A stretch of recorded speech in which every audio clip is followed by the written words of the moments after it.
Finding faults in your house wiring can be a challenging task. There are 3 common types of faults: open circuit, intermittent, and internal. Here are the steps to troubleshoot these faults. First, try to isolate the source of the fault.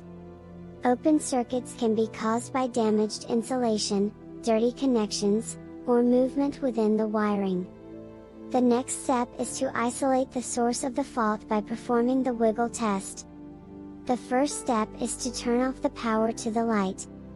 If it does not work, there is most likely a short circuit or a blown fuse. If you can't find a short circuit, you can try to locate the faulty wire using a fuse puller. However, if you cannot locate the fault with this method, you can try other techniques such as replacing a damaged light fixture or inspecting the wiring. Another way to find fault in your house wiring is to check the circuit breakers.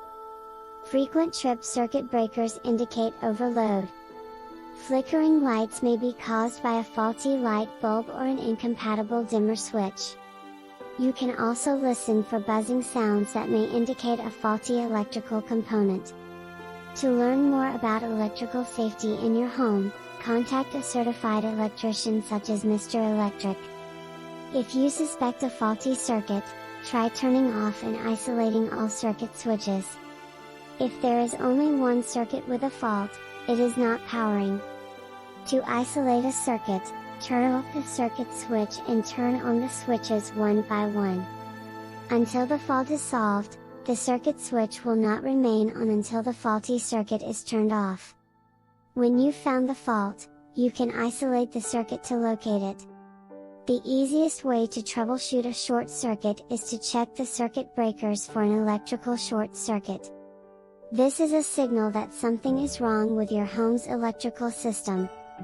This is the most common fault and can easily be fixed with the help of a qualified electrician. They will use high-tech equipment to locate the source of the problem.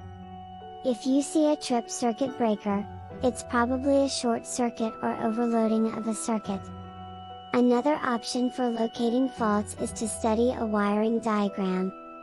A wiring diagram allows you to look at a circuit more easily. The diagram will show multiple components in the circuit and help you narrow down the possible fault by comparing the components that are operating.